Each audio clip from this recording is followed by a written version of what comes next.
Halo, assalamualaikum warahmatullahi wabarakatuh. Sorry ya guys, kita lambat 5 menit ya.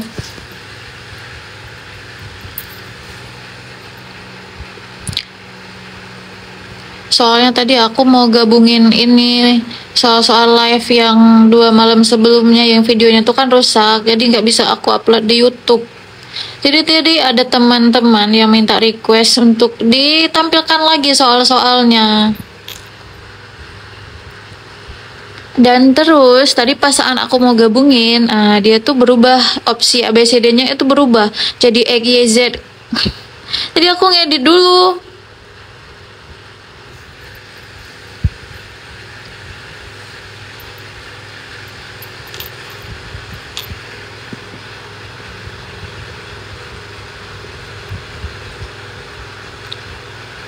Jadi yang untuk soal live sebelumnya itu kan ada 2 malam ya, tanggal 20 sama tanggal 21. Nanti nggak perlu aku bahas detail aja ya, karena kan udah kita bahas malam sebelumnya. Iya kakak Nasmus, ini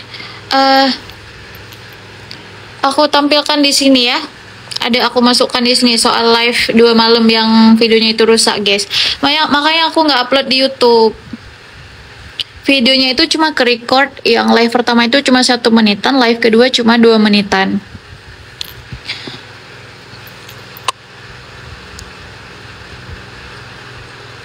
Bahas soal mix nih nurse, atau ahli pertama perawat saja bukan perawat terampil. Kita mix kakak. Oke, ini merupakan soal FR dari teman-teman ya. Berikut ini yang tidak termasuk dari manfaat terapi Reiki yang dilakukan pada pasien adalah: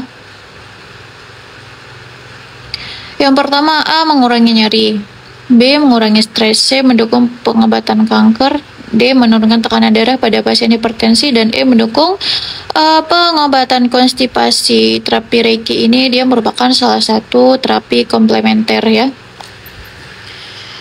dimana dia itu terapi yang memusatkan energi gitu ya. Jadi salah satu manfaat dari terapi Reiki ini adalah untuk mengurangi nyeri pada pasien kayak gitu ya. Kemudian untuk mengurangi stres juga. Terus dia mendukung juga pengobatan kanker. Sama bisa juga diberikan pada pasien-pasien dengan hipertensi untuk membantu menurunkan tekanan darahnya ya. Jadi yang bukan termasuk manfaat dari terapi Reiki ini adalah mendukung pengobatan konstipasi ya. Untuk konstipasi itu perlu dilakukan masase.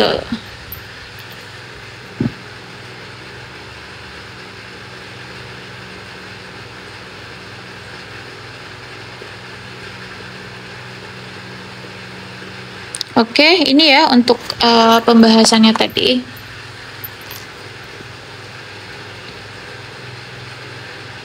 Terus kita lanjut ke soal nomor 2. Ini juga soal FR dari teman-teman. Terapi komplementer itu apa kakak? Terapi komplementer itu disebut juga dengan terapi alternatif ya, atau pengobatan tradisional ya, untuk membantu penyembuhan pasien, di samping juga dia melakukan pengobatan medis ya. Penyerapan cairan elektrolit, usus besar apa usus kecil kak? Halo kakak Emon, apa ini? Soal ini udah pernah aku bahas kakak di live aku sebelumnya ya. Jawabannya itu adalah usus besar ya. Absorpsi itu di usus besar.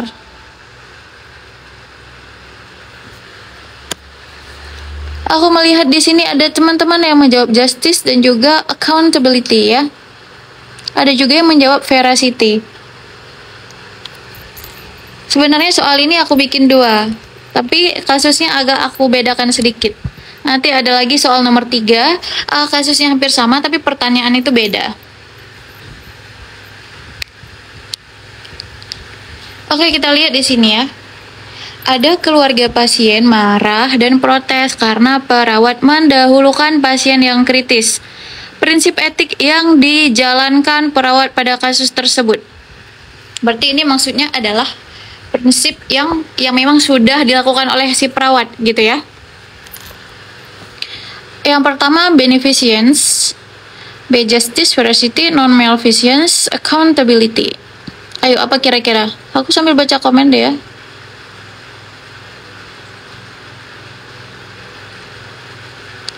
Halo kakak, tadi aku udah ujian, alhamdulillah lulus passing grade, banyak pembahasan kakak keluar. Thank you kakak.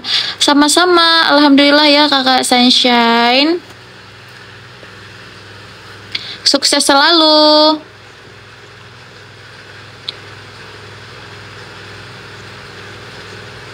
Terus kak, boleh ulang nomor 1 enggak? Kak metakarpal, tadi nomor 1 kita bahas tentang manfaat terapi Reiki ya.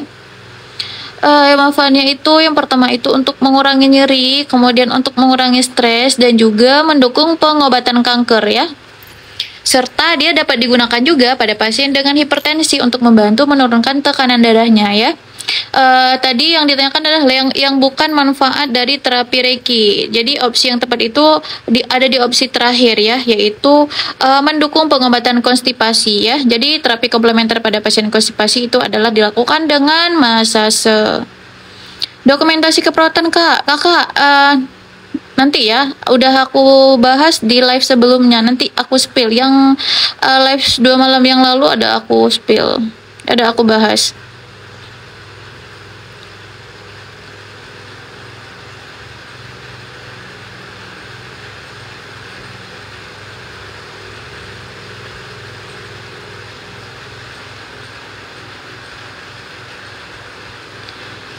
Terima kasih kakak, ujian dapat 400, lulus passing grade, Masya Allah. Nisa, soal ujian banyak nalar, kasih soal nalar biar nggak kaget besok ujian. Aku nggak sempat kalau bikin soal nalar guys.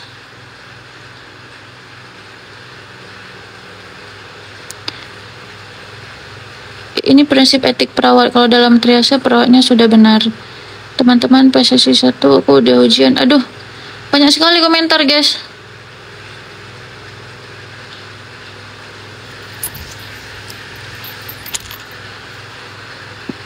Nah ini lagi nih, ini juga masuk FR ya, komunikasi terapeutik pada pasien yang dengan misalnya beda bahasa gitu ya.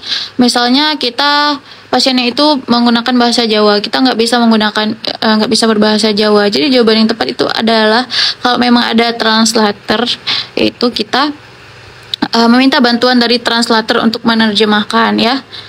Oke, aku langsung bahas aja soal yang ini ya. Jadi di sini yang ditanyakan adalah prinsip etik yang dijalankan ya. Berarti jawaban yang tepat itu adalah justice ya. Dimana si perawat ini sudah melakukan ya prinsip adil ya, dimana dia menangani pasien sesuai dengan prioritas kegawat daruratannya ya. Oke. Sudah clear belum? Ada yang mau ini enggak? Ada yang pilihan jawabannya lain? Tadi yang menjawab accountability. Kalau accountability itu lebih ke kewenangan ya, ataupun tanggung jawab, misalnya kayak apa tuh namanya, dia tahu kewenangan tindakan keperawatan dan juga tindakan kolaborasi kayak gitu ya. Kalau beneficent itu malah melakukan hal-hal yang bermanfaat, hal-hal yang baik untuk pasien gitu ya. Veracity itu adalah kejujuran, memberikan informasi yang tepat ya. Kemudian non maleficent itu melakukan tindakan untuk mencegah terjadinya hal-hal buruk atau hal-hal yang membahayakan pasien ya. Oke, aku lanjut ya. Ini soal yang ke nomor selanjutnya itu kasusnya sama, tapi pertanyaannya aku ganti. Kalau tidak ada translator gimana? Kita bisa menggunakan bahasa isyarat ya, komunikasi nonverbal.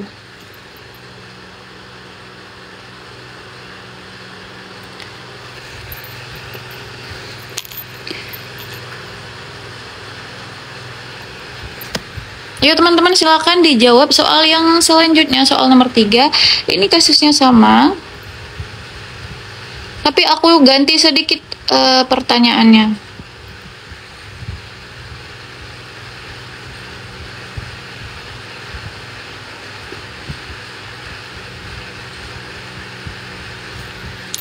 Sama-sama justice nggak sih? Coba jeli dulu dibaca dulu pertanyaannya.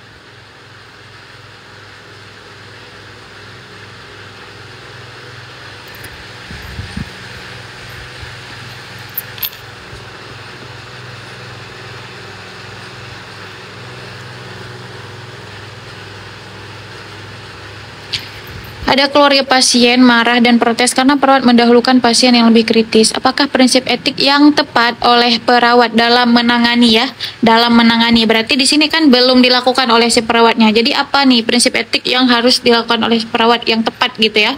Sesuai dengan kasus ini. Kita lihat di sini keluarga pasiennya itu marah ya karena dia beranggapan, loh kok aku nggak ditanganin nih, kok lebih duluan ditanganin pasien yang kritis itu nih. Nah, penyebab dia marah itu kenapa? Karena kurangnya pengetahuan ya, dia nggak tahu kayak gitu. Kalau di rumah sakit itu kita ada yang namanya prioritas pasien ya, ada yang namanya triase kayak gitu.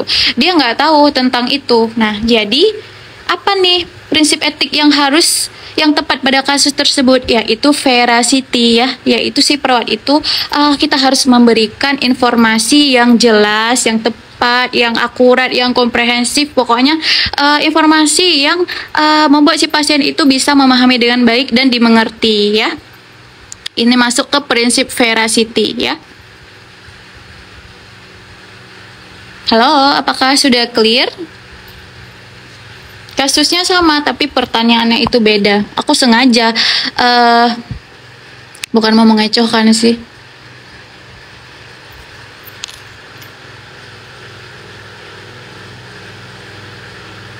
Ini juga termasuk kayak soal-soal penalaran ya. Kan harus dianalisa dengan benar ya. Kalau enggak kan bisa aja salah.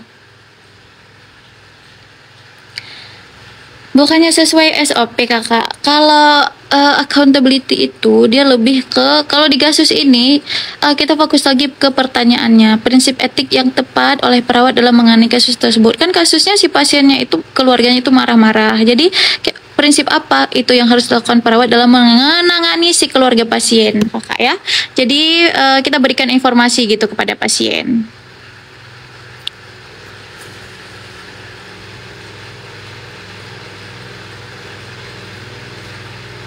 Oke, sudah clear ya?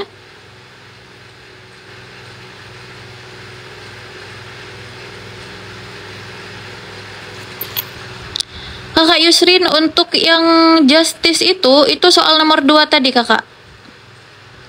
Jadi kasusnya sama, cuman pertanyaannya itu aku ubah.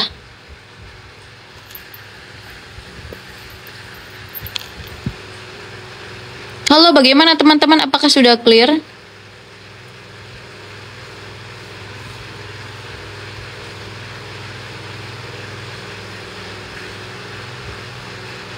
Sudah clear ya? Apakah ada yang belum clear? Kenapa jawabannya veracity? Sudah ya, aku lanjut ya. Oke. Nih ya, untuk pembahasannya, nanti teman-teman bisa baca sendiri. Nomor 2, pertanyaan nomor 2 tadi apa? Pertanyaan nomor 2, prinsip etik yang telah dijalankan oleh perawat, yang telah dilakukan gitu ya. Itu dilakukan kan dia sudah menangani pasien sesuai dengan prioritas kegawat daruratannya ya. Berarti itu justice. Sedangkan yang nomor 3 ini prinsip etik yang apa nih yang harus dilakukan oleh si perawat gitu dalam menangani keluarganya ini ya, yaitu dengan memberikan informasi ya, menjelaskan kepada pasiennya kayak gitu.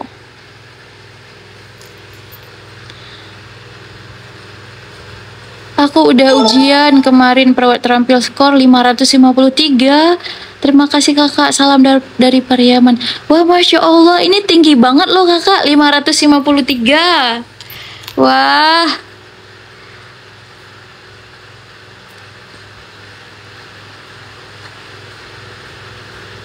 Masya Allah ya.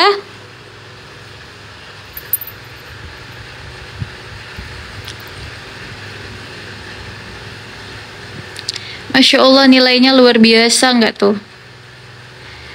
Guys, ayo dijawab soal nomor 4 ya. Ya, udah benar ya. Aku melihat di sini teman-teman sudah. Oh, ada yang menjawab D, urin. Jadi IWL ini bisa dihitung melalui kehilangan apa? Kehilangan cairan tubuh ya, yang tidak dapat dihitung dia ya. Itu seperti keringat dan juga uap napas ya. Jadi jawaban yang tepat itu adalah keringat ya. Jadi dia melalui keringat dan uap napas. Aku udah ujian tadi Kak, alhamdulillah nilai memuaskan, hanya belajar dari Ibu Kak Nisa dan ikut live. Wah, Masya Allah.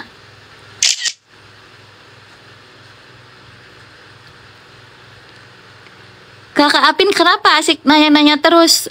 Order e-booknya kagak? Order dong Kakak Apin, makanya order dong. Kalau boleh tahu ini soal untuk formasi apa ya? Ini soal kompetensi teknis perawat Kakak Tiani. Kak Cinta, ya kenapa? Kenapa kemarin belum ke-upload videonya? Karena video live 2 malam itu rusak sama TikTok. Aku nggak tahu kenapa TikTok tuh merajuk sama aku, dia tuh nggak mau. Jadi videonya itu cuma ke-download 1 menit ya. Tapi tenang aja buat teman-teman. Di sini nanti udah aku tampilkan lagi ya untuk soal-soalnya, tapi kita bahas sekilas aja ya. Aku nggak bahas mendetail lagi, soalnya sudah pernah aku bahas. Nggak jelasin lagi soal IWL yang ini. Nggak aku jelasin lagi, soalnya masih ada soalnya.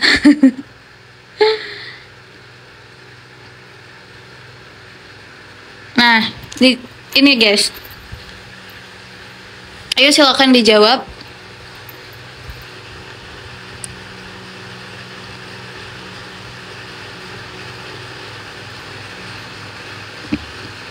Jadi IWL itu adalah kehilangan cairan tubuh ya, melalui keringat ataupun uap dari napas kita ya. Yang tidak bisa dihitung, kan nggak bisa dihitung tuh keringat berapa cc nih keringatnya.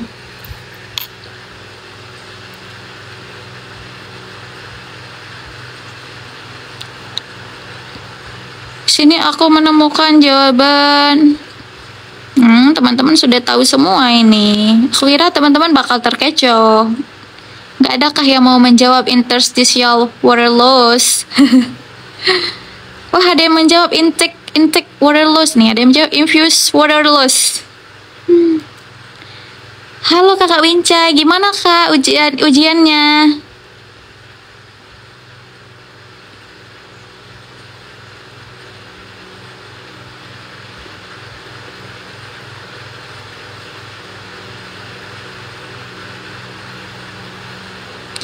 Iya, bisa dihitung menggunakan rumus. Nanti kita hitung ya Kakak. Nanti ada soalnya ya.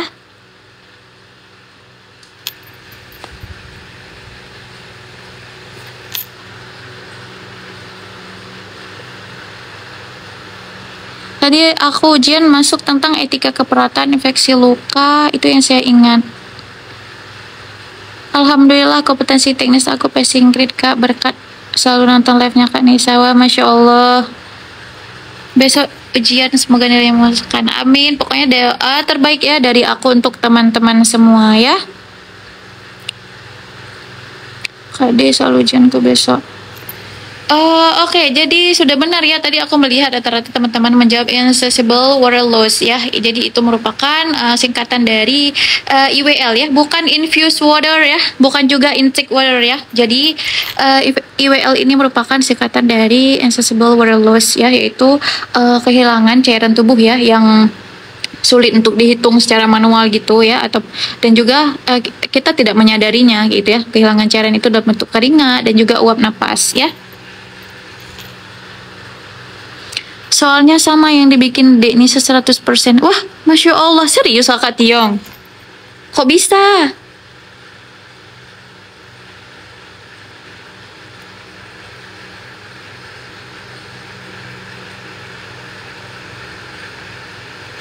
Nah, ini kita hitung-hitung ya. Gampang kok ini. Ayo teman-teman, mari kita hitung-hitung.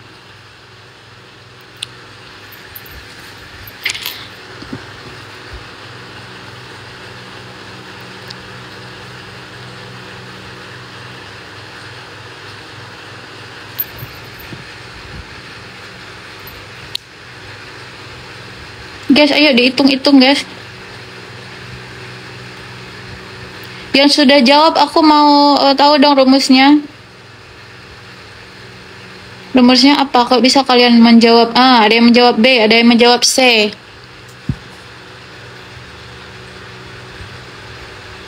Yang jawab C ini kayak mana rumusnya? sehingga dia dapat 800. Yang jawab B juga kayak mana, sehingga dia dapat 750.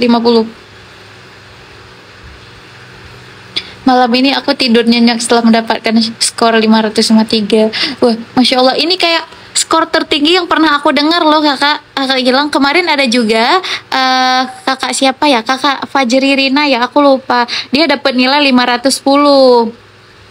Nah ini nih pemecah rekor nih yang aku tahu nih, 553.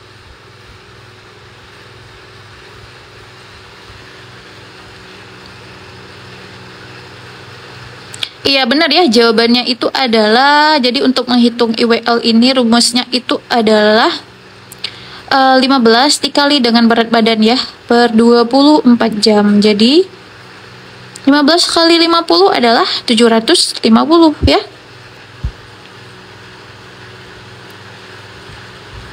Kak, IWL anak gimana? IWL anak aku belum cari tadi guys. Kak, kalau ada kenaikan suhu gimana? Dia ada rumusnya kalau ada kenaikan suhu. Cuman aku nggak cari tadi rumusnya.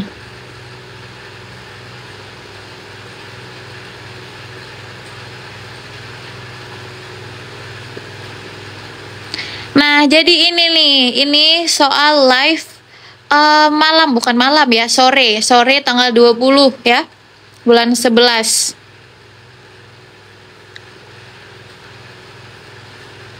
Nah, ini udah di-spill nih sama kakak Arumi. Kalau anak itu 30 kurang umur kali berat badan.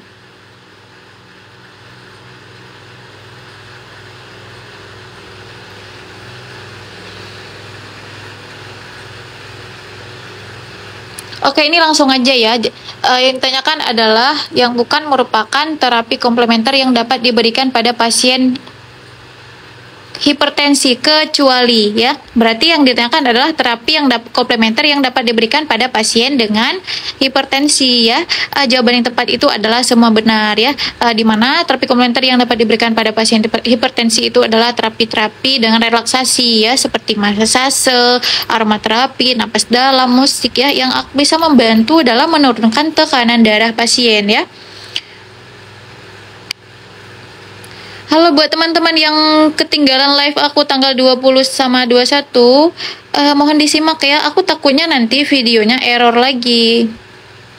Jadi kemungkinan nggak mungkin aku spill lagi besok.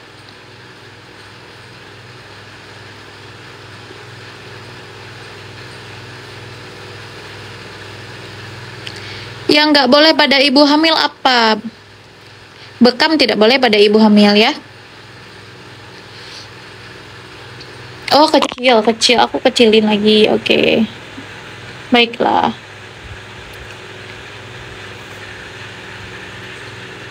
Ya, bekam tidak boleh ya pada ibu hamil. Sambil jaga IGD, wah Masya Allah, semangat kakak Afida. Hari ini aku libur. Ya dek, sama banget ya, infeksi luka, bengkak, tumor, rubor, dan lainnya. Tapi soal sama persis. Nah ini perawat akan melakukan terapi massase. Sebelum memposisikan pasien, perawat terlebih dahulu mencuci tangan ya, dan menjaga privasi pasien. Ini udah masuk ke fase kerja ya. Ayo ya, sambilan di screenshot ya teman-teman ya. Soalnya ini sudah pernah kita bahas ya soalnya ya. Jadi aku nggak jelasin yang terlalu panjang lebar lagi ya. Kemudian nomor 3 ya, perempuan 23 tahun datang ke IGD, keluhannya itu sesak napas ya sejak hari ini ya. Tekanan darahnya bagus, heart rate-nya bagus, RR-nya 28 ya, dia memang sesak ya. Kemudian saat auskultasi ya, itu terdengar suara wheezing ya, dimana pasien ini memang punya riwayat asma. Jadi diagnosis keperawatan yang tepat pada kasus tersebut adalah, di sini kan kita lihat si pasien ini terdapat masalah pada airway jalan napasnya ya, yaitu adanya wheezing ya, dimana dia kan ini asma, yaitu terjadi penyempitan ya pada saluran napasnya. Yang bermasalah ada pada airway ya. Jadi diagnosis keperawatan yang tepat itu adalah bersihan jalan napas tidak efektif ya. Kalau pola napas itu dia nggak ada masalah sama airway, cuma pada breathingnya ya. Kayak ada retraksi dinding dada kayak gitu ya. Kemudian penggunaan otot bantu pernapasan ya, itu baru bisa kita angkat ya. Iya, benar sekali. Untuk tindakannya itu adalah atur posisi dulu semifowler, kemudian kolaborasi pemberian bronkodilator ya. Bronkodilator ini kolaborasi ya. Oke, aku langsung lanjut aja ya.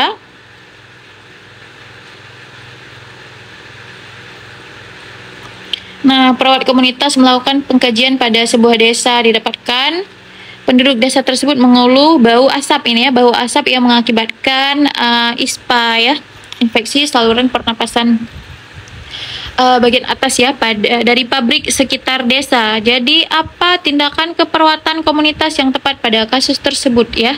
Kalau health promotion itu kita berikan penkes ya. Penkes itu sasarannya itu adalah kepada masyarakat ya. Kalau group proses itu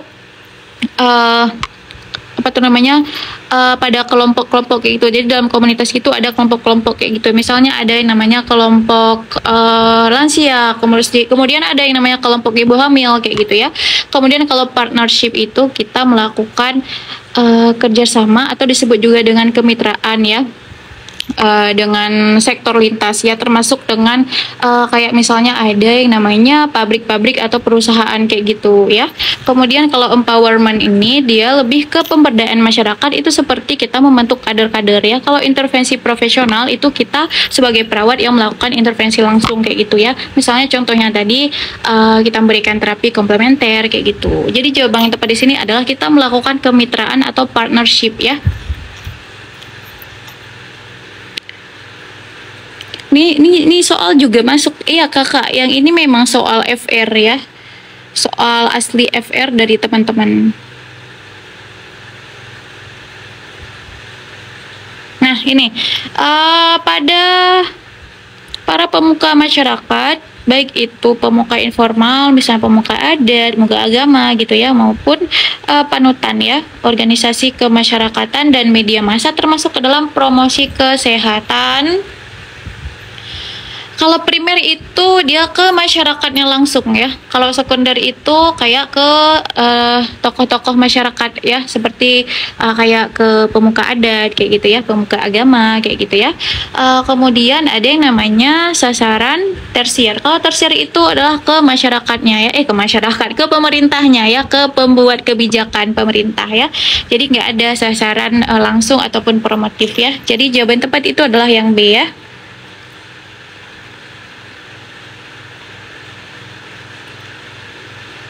Nah, kemudian ini nomor 6.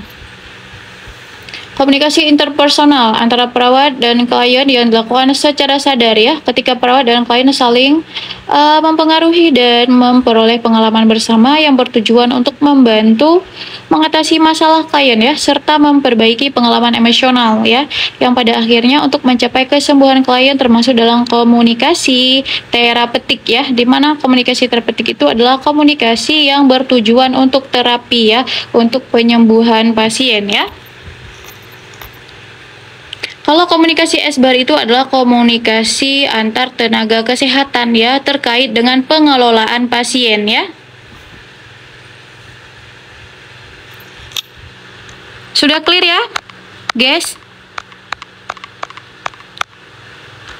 Ini karena kita agak cepet-cepet, jadi banyak komen yang terskip. Sorry ya, guys. Nah, ini ya untuk jawabannya. Terlalu cepat ya. Apanya yang terlalu cepat, kakak? Terlalu cepat ya. Soalnya banyak soalnya. Kan ada dua sesi live itu.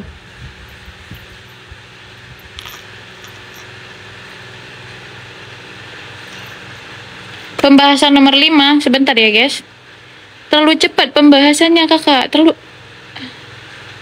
Tunggu, pembahasan nomor 5 mana? Ini. Sasaran primer itu masyarakat langsung ya.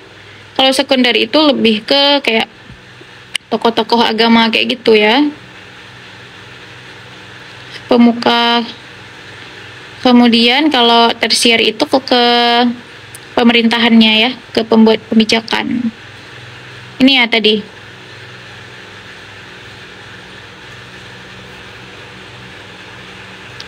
Kalian bisa SS sambil aku bacain soalnya ya guys.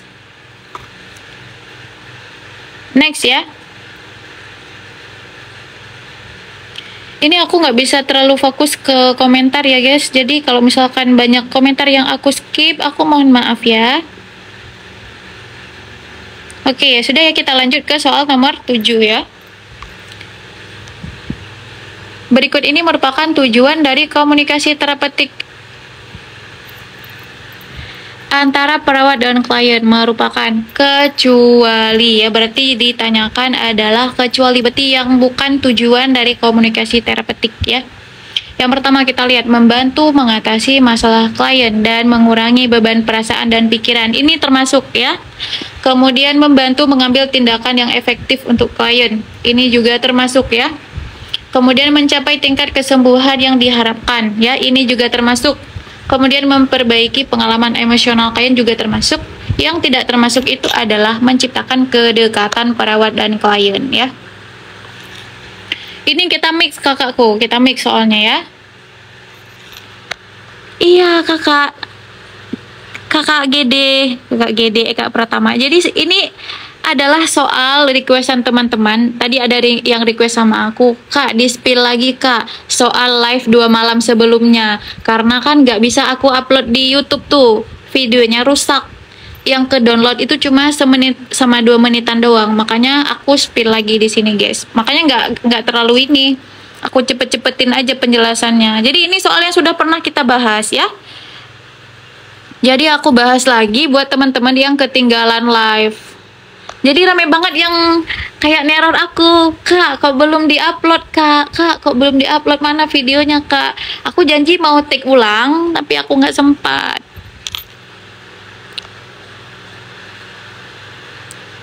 Oke, aku lanjut ya. Ini soal-soal yang sudah pernah aku bahas sebelumnya, 2 hari yang lalu ya, cuman nggak bisa aku upload. Karena si TikTok itu lagi merajuk sama aku, nggak tahu kenapa.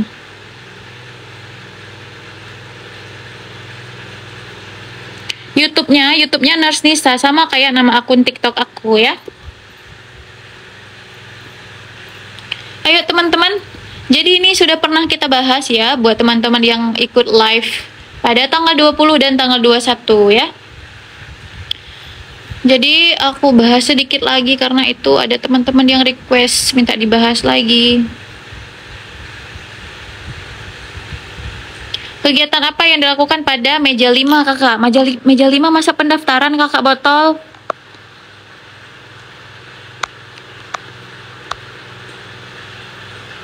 Hayo, di mana-mana pendaftaran meja 1 kakak. Sebenarnya teman-teman bisa screenshot dari sekarang sih ya. Jadi sambil kita bahas ini teman-teman bisa screenshot ya. Jadi kegiatan apa yang dilakukan pada meja 5? Yang pertama itu adalah meja 1 itu pendaftaran ya. Kemudian meja 2 itu penimbangan berat badan dan pengukuran tinggi badan. Kemudian meja ketiga itu pencatatan, meja keempat penyuluhan, dan meja kelima itu adalah pelayanan kesehatan ya. Nah, ini dia ya. Daftar, timbang, catat, penyuluhan, pelayanan kesehatan.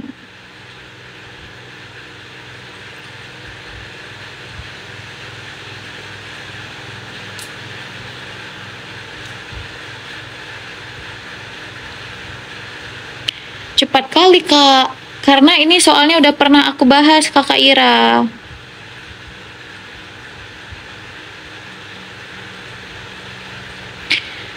Ayo sambil di screenshot ya teman-teman. Perawat melaporkan kepada DPJP mengenai kondisi pasien. Perawat menjelaskan kepada dokter mengenai tindakan yang sudah dilakukan pada pasien untuk menangani nyeri pada pasien ya. Berdasarkan kasus, informasi yang disampaikan oleh perawat pada dokter adalah, kata kuncinya di sini adalah perawat lapor ke dokter mengenai tindakan yang sudah dilakukan ya. Untuk menangani nyeri, tindakan yang sudah dilakukan itu masuk ke background ya. Kalau situation itu pada kasus ini berarti dia melaporkan kayak pasiennya itu mengeluh nyeri kayak gitu ya. Kemudian background itu tindakan yang sudah dilakukan. Asesmen itu maksudnya apakah? Asesmen itu adalah masalah yang masih terdapat pada si pasien ya. Misalnya pasiennya itu kan di sini pasiennya perawatnya sudah melakukan tindakan kayak misalnya apa tuh namanya, tarik napas dalam. Itu backgroundnya. Asesmennya itu udah dikasih tindakan tapi pasiennya itu masih nyeri, itu asesmennya. Kemudian recommendation, si perawat ngomong ke dokter apakah perlu kita berikan kayak apa tuh namanya, injeksi ketorolak dok kayak gitu. Nih ya.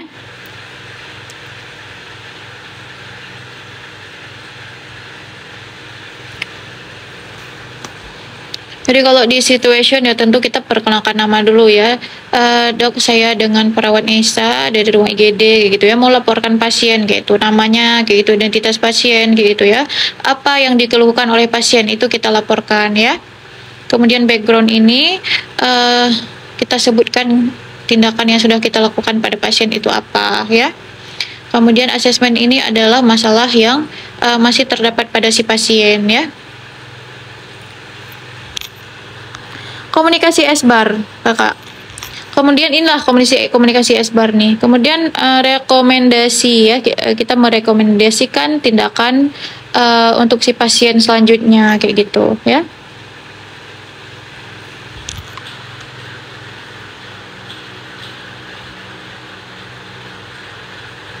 Ini kita mix kakak. Kemudian yang ke nomor 10, perawat melakukan home visit pada sebuah keluarga dengan 3 orang anak ya. Anak pertama 10 tahun, anak kedua 6 tahun, anak ketiga 2 tahun. Perawat melihat ibu tampak lesu, ibu mengeluh tidak dapat tidur ya. Ini kata kuncinya, ibu tidak dapat tidur beberapa hari ini karena suaminya sedang sakit ya dan sedang perlu biaya untuk anaknya sekolah ya. Apakah komponen pengkajian yang perlu dikaji pada kasus tersebut? Apa yang harus dikaji? Kata kuncinya itu mengeluh ibu tidak dapat tidur beberapa hari ini karena suaminya sedang sakit dan sedang perlu biaya untuk anaknya sekolah. Berarti si ibu ini sedang ada masalah ya. Jadi yang perlu dikaji lebih lanjut itu adalah mekanisme coping di keluarga itu kayak mana. Kalau ada masalah apa yang mereka lakukan kayak gitu ya.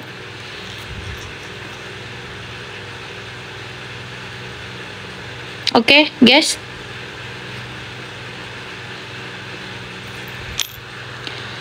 Halo Kakak Syala, untuk info ebook nanti aku spill kontak WA-nya ya. Jadi buat teman-teman yang mau order ebook aku, boleh lihat mungkin kalian boleh lihat testimoni dulu deh ya. Lihat testimoni di Instagram aku, nama Instagramnya itu Zainatun Nisa di bagian sorotan ebook ya. Jadi bagi teman-teman yang mau order ebooknya, e-booknya itu ada 300 soal ya yang sudah lengkap dengan pembahasan. Soal teknis keperawatan itu ada 200 dan 100 sisanya itu Mansos One ya. Jadi buat teman-teman yang mau order itu boleh kontak WA yang ada di bio TikTok aku ya, atau nanti aku spill ya. Oke, aku lanjut ya.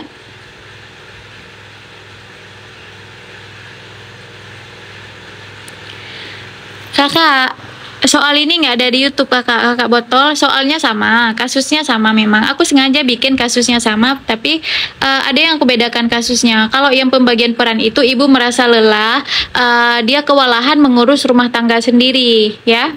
Dia mengurus rumah, mengurus anak sendiri, itu jawabannya pembagian peran, ya. Wah, kurang jeli nih kakak botol nih. Kalau ini kan aku ganti, ibunya nggak dapat tidur ya, karena ibunya sedang banyak pikiran, ya. Kak, e-booknya kalau order ke Jakarta kira-kira berapa hari ya, Kak? Kakak, e-booknya itu merupakan buku elektronik, dia berbentuk soft file PDF ya. Jadi segera kita proses setelah transfer ya. Resiko pasien jatuh udah pernah juga aku bahas di live aku ya.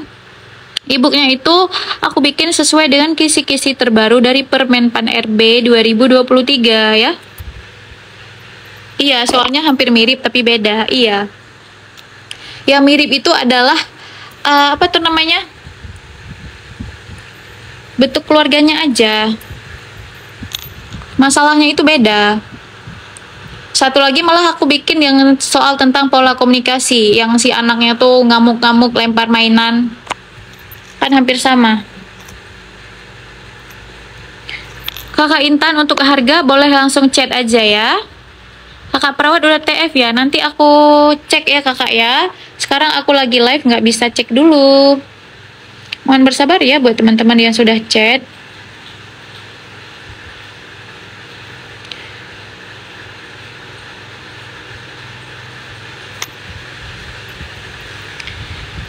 Nggak mahal kok, nggak nyampe 100.000 pun. Kakak Apin. Nggak mahal ya kakak Apin. Aku nggak bisa janji masukkan ke YouTube kakak, soalnya kadang si TikTok nih udah 2 harian dia tuh suka error.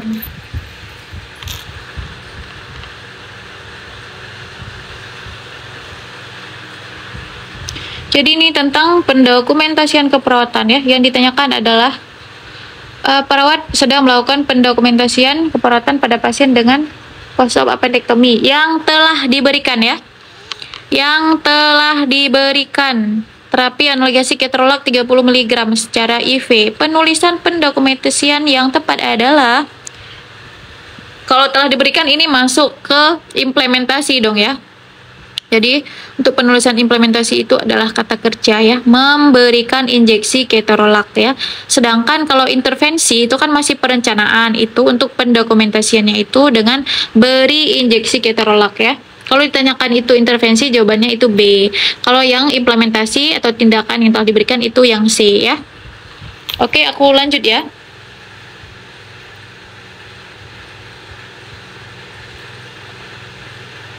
Ini soal-soal ini udah pernah aku bahas. Nah, ini kita lanjut ke mana ini?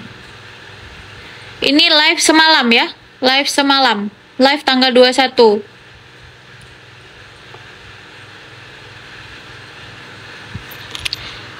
Bantu jawab.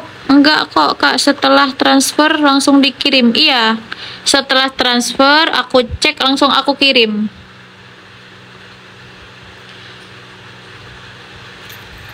Jadi ini soal tentang, ini udah aku bahas ya guys, jadi kita review lagi ya. Berikut ini yang bukan termasuk tugas PMO ya. PMO itu apa? Pengawas menelan obat pada pasien TB ya. Yang pertama itu adalah yang ditanyakan, ingat ya, yang bukan ya, yang bukan. Jadi yang termasuk ke tugas PMO itu, jadi PMO itu adalah pengawas menelan obat pada pasien TB ya. Bisa perawat, bisa juga keluarga pasien kayak gitu ya. Yang memantau si pasien untuk minum obat secara teratur tiap hari ya, nggak putus-putus obat itu sampai 6 bulan gitu ya. Yang pertama itu adalah tugasnya menyiapkan obat untuk si pasien. Itu benar masuk ya. Kemudian memberikan dorongan pada pasien agar mau berobat gitu ya. Jadi kasih motivasi biar pasiennya itu nggak bosan minum obat. Kemudian mengingatkan untuk pemeriksaan dahak, ini juga masuk ya. Kemudian mengingatkan minum obat juga masuk. Yang tidak adalah minum obat teratur setiap hari ya. Aku cek ada, oh ada nih teman-teman yang jawab deh. Ini kan yang ditanyakan adalah pengawas minum obat ya. Bukan pasiennya, yang minum obat itu pasien ya.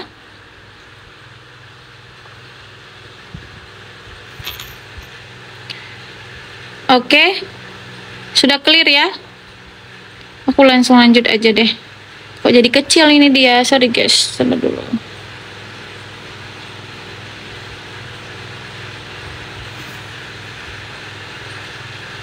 Kok kecil banget ya, ntar ya.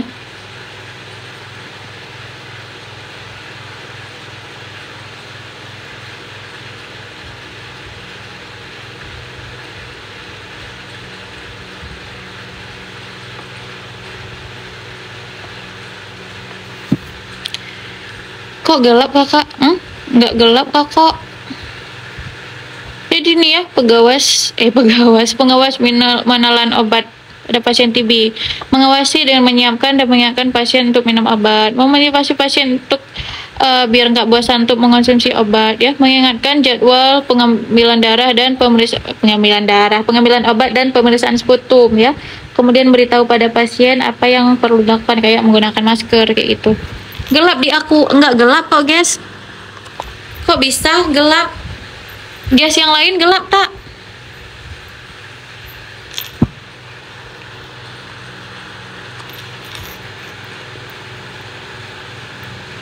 Lah, kok bisa gelap?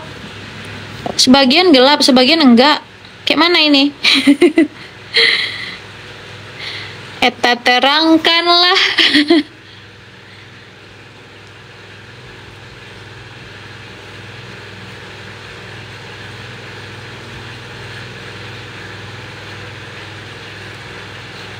Ini tentang tujuan perawatan paliatif, kecuali ya, berarti yang bukan. Aku melihat di sini teman-teman jawabannya bervariasi ya. Jadi tujuan dari perawatan paliatif itu adalah untuk mengurangi penderitaan pasien ya, dengan mengurangi gejala yang dialami, kemudian mengurangi nyeri ya, dan meningkatkan kualitas hidup pasien serta memberikan support baik pada keluarga maupun pada pasien ya. Jadi yang bukan termasuk ke perawatan paliatif adalah menyembuhkan penyakit ya. Karena kita tahu perawatan paliatif itu adalah perawatan pada pasien-pasien terminal ya, yang memang sudah tidak memungkinkan lagi untuk sembuh gitu ya. Jadi tujuan perawatan yang diberikan adalah untuk mengurangi penderitaannya dan juga meningkatkan kualitas hidupnya ya.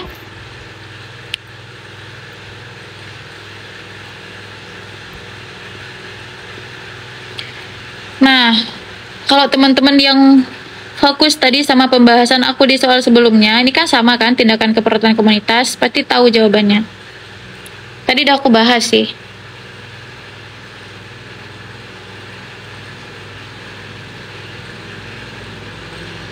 Ya, sudah benar ya. Kakak jodohmu, terima kasih. Empowerment ya, dengan pemberdayaan masyarakat, kita libatkan masyarakat ya, kasih pelatihan kayak gitu untuk pembentukan kader ya. Karena di sini belum tersedianya kader.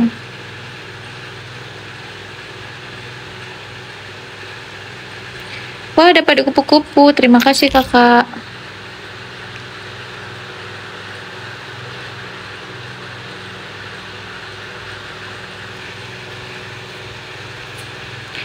Seorang laki-laki. Mari kita baca pertanyaan dulu ya. Teknik yang ditanyakan adalah teknik komunikasi yang digunakan perawat ya.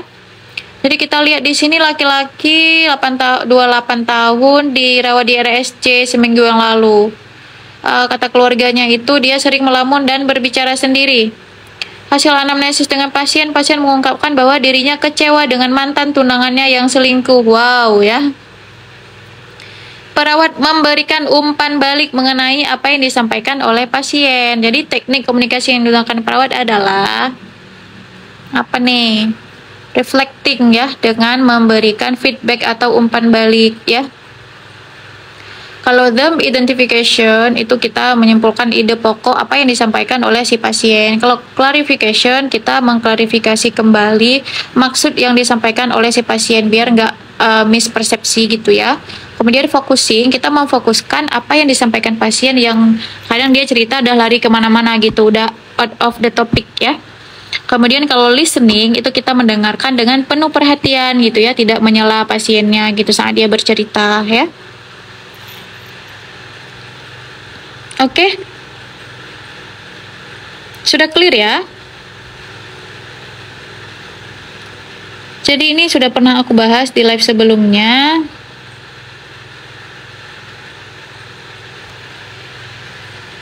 Berikut ini merupakan strategi promosi Berikut ini merupakan upaya strategi promkes berdasarkan Piagam Ottawa ya. Makasih Kakak Nisa, aku sudah tes dengan nilai 412 dengan saingan 113 orang. Insya Allah aku lulus tahun ini. Wah, Masya Allah. Sukses selalu buat Kakak Rina Andriani. Ayo teman-teman yang lain yang belum ujian, tetap semangat ya. Bisa yuk tahun ini lulus insya Allah ya.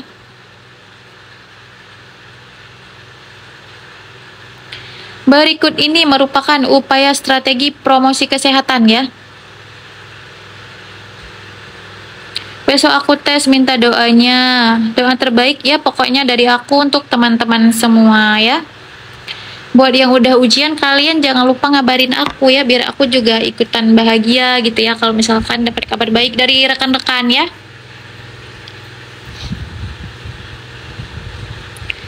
Jawaban yang tepat ini adalah yang gerakan masyarakat ya. Jadi untuk upaya strategi Promkes berdasarkan Piagam Ottawa itu yang pertama itu ada namanya kebijakan publik yang berwawasan kesehatan ya. Kebijakan dari pemerintahnya kayak gitu. Kemudian lingkungan yang aku lupa lingkungan yang apa. Ntar guys, langsung aja kita bahas ya. Mendukung ya, lingkungan yang mendukung. Jadi ditujukan itu kepada kayak pemerintah juga untuk memfasilitasi sarana dan prasarana ya. Kemudian reorientasi pelayanan kesehatan. Jadi pelayanan kesehatannya itu di mana masyarakat bukan hanya sebagai penerima pelayanan kesehatan, tapi juga dilibatkan masyarakatnya ya. Kemudian ada yang namanya keterampilan individu ya, di mana ini bagaimana masyarakat kayak pengetahuan masyarakat tentang suatu penyakit, kemudian bagaimana untuk pencegahan dan pengobatannya kayak gitu ya. Kemudian gerakan masyarakat, gerakan-gerakan yang mendukung gitu ya upaya perilaku kesehatan seperti misalnya senam kayak gitu ya. Kenapa jempolku? Oke. Kok dia ke scroll ke atas, guys?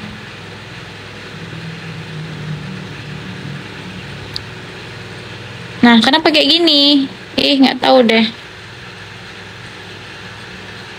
Sabar ya, guys.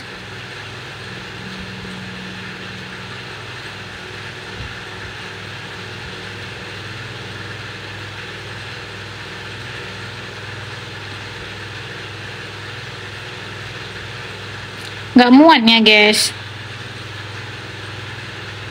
Kak, jangan marah-marah. Aku nggak marah-marah, kakak. Izin live ya, terima kasih Kak Nisa untuk pembahasannya. Siap Kak Mega. Nah,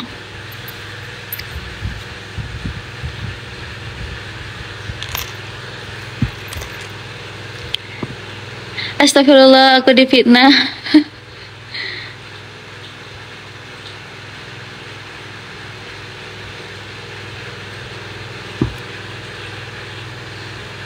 Yang ditanyakan di sini adalah prinsip etik yang tidak diperhatikan ya, tidak diperhatikan.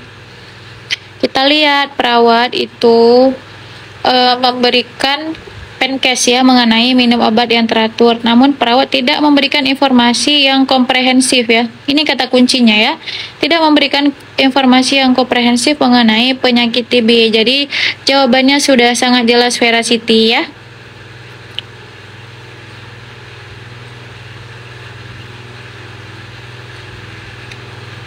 Ya aku harus hati-hati scroll nih, kok nggak dia ke scroll atas nggak tuh?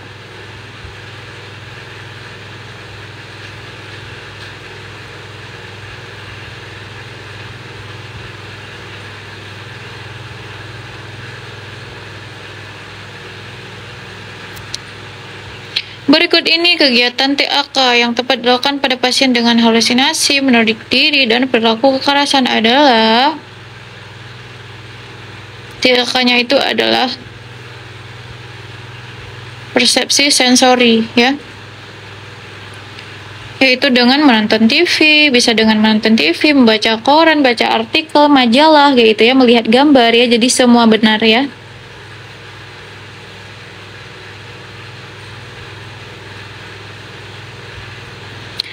Jadi TAK ini itu dia diberikan pada pasien-pasien yang sudah kooperatif ya. Kak, cara cepat memahami soal bagaimana? Yang pertama sekali tentu kalian harus baca soalnya dulu ya. Pastikan betul-betul apa yang ditanyakan oleh soal ya. Baru kemudian kalian mencari data-data yang diperlukan sesuai dengan pertanyaan. Jumlah peserta ideal dalam pelaksanaan terapi aktivitas kelompok adalah idealnya itu 7-8 ya. Minimalnya 4 orang, maksimal 10 orang ya. Idealnya 7-8.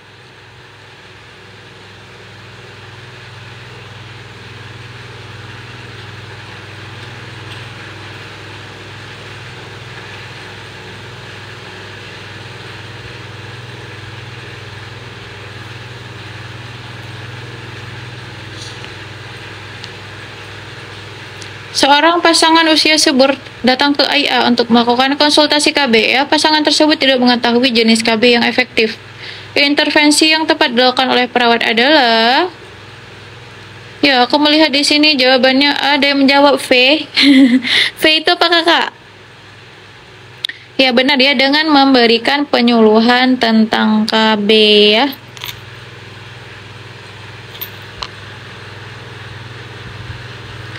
Pasien yang tidak bisa ikut TAK itu seperti apa kakak? Pasien-pasien yang memang masih akut dia ya, yang belum kooperatif.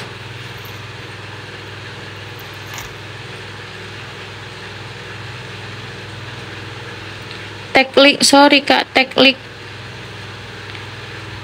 maksudnya teklik. Teklik oh maksudnya tangan aku. Dia kalau nggak hati-hati aku scroll lah kan bisa kayak gini dia.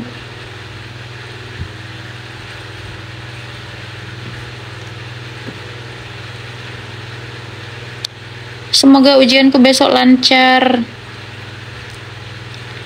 Semangat kakak jodohmu, doa terbaik kan guys. Kan aku nggak tahu kenapa dia pakai jempol kiri, tadi udah pakai jempol kiri.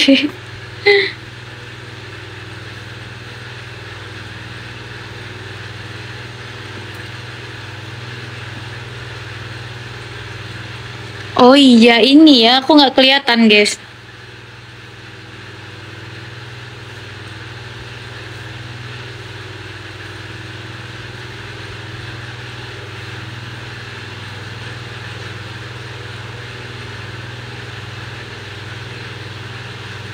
Yang mana yang keluar soalnya kakak? Tiup, aku tiup.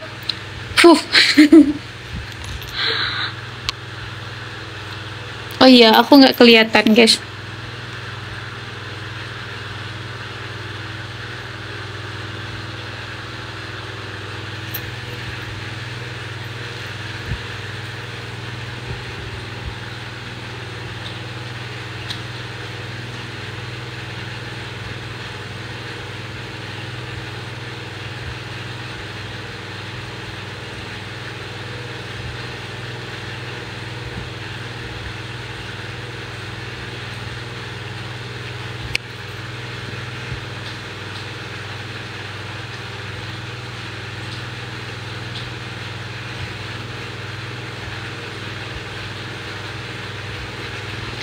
Halo kak, yang udah chat aku mohon ditunggu ya, nanti aku balas satu persatu ya.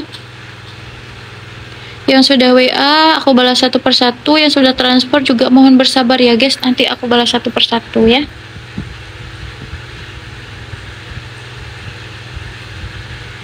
Intervensi kesehatan ya yang dilakukan oleh perawat pada kasus tersebut adalah, ayo apa teman-teman?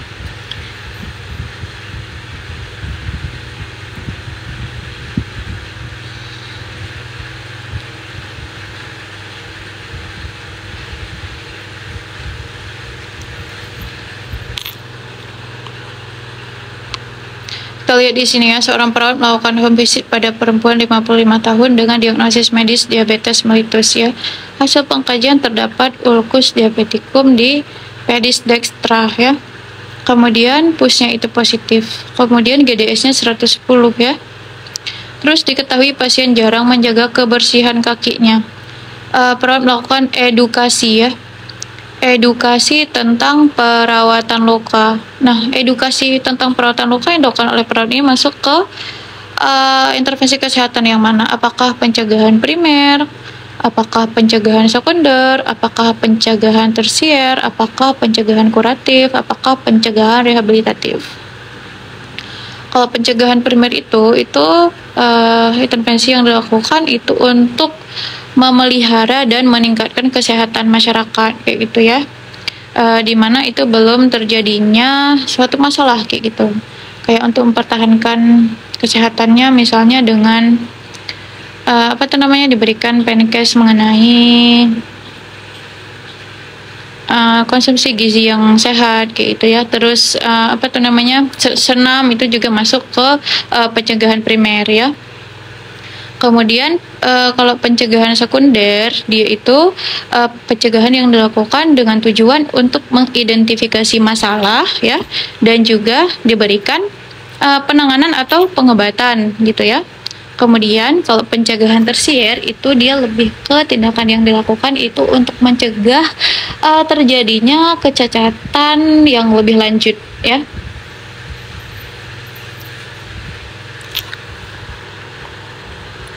Jadi pada kasus ini masuk ke intervensi kesehatan pencegahan yang mana guys? Apakah sekunder atau tersier?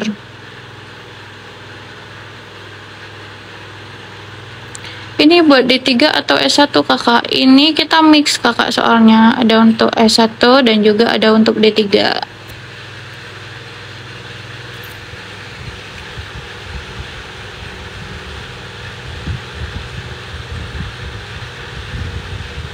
Buat teman-teman yang jawab B, kenapa kalian menjawab B?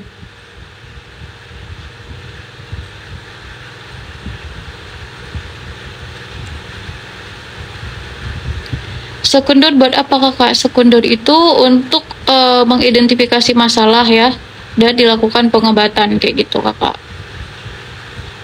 Kenapa teman-teman menjawab B? Karena udah dijelasin Kak Nisa kalau homicide itu ke sekunder. Karena homicide itu masuk ke sekunder.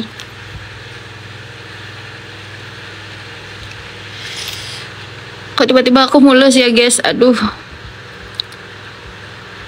Primer itu apa kakak? Primer itu ada seperti yang aku jelasin tadi. Primer itu tindakan yang dilakukan untuk memelihara ya dan meningkatkan kesehatan di mana belum terjadinya suatu masalah kesehatan ya. Kalau sekunder itu sama kayak dengan screening dia ya, ataupun identifikasi masalah kesehatan kayak gitu. Dan juga dilakukan pengobatan kayak gitu ya untuk mencegah misalnya kayak dengan imunisasi atau vaksin itu masuk ke pencegahan sekunder ya. Pengobatan juga masuk ke pencegahan sekunder. Jadi semalam itu guys aku sedikit keliru ya. Jadi jawaban yang tepat itu adalah pencegahan tersier. Kan kita lihat di sini pasiennya itu udah ada ulkus diabetikum ya, udah terdapat pus ya. Jadi perawat ini memberikan Penkes gitu ya, diberikan Penkes supaya si lukanya itu kan kita lihat lagi di sini perawat si pasiennya itu diketahui jarang menjaga kebersihan kakinya ya, berarti diberikan Penkes itu adalah untuk mencegah terjadinya kecacatan lebih lanjut gitu ya pada luka pasien kayak gitu. Iya semalam aku jawab B kan.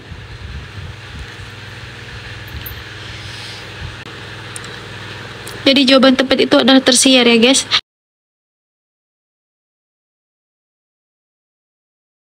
Kayaknya udah deh. Iya, semalam sekunder. Jawaban tepat itu adalah tersier, guys. Karena kan kita lihat di sini si pasiennya itu sudah ada ulkus kayak gitu ya. Kemudian jarang menjaga kebersihan kaki. Jadi dikasih edukasi tentang perawatan luka untuk mencegah terjadinya kecacatan lebih lanjut gitu ya.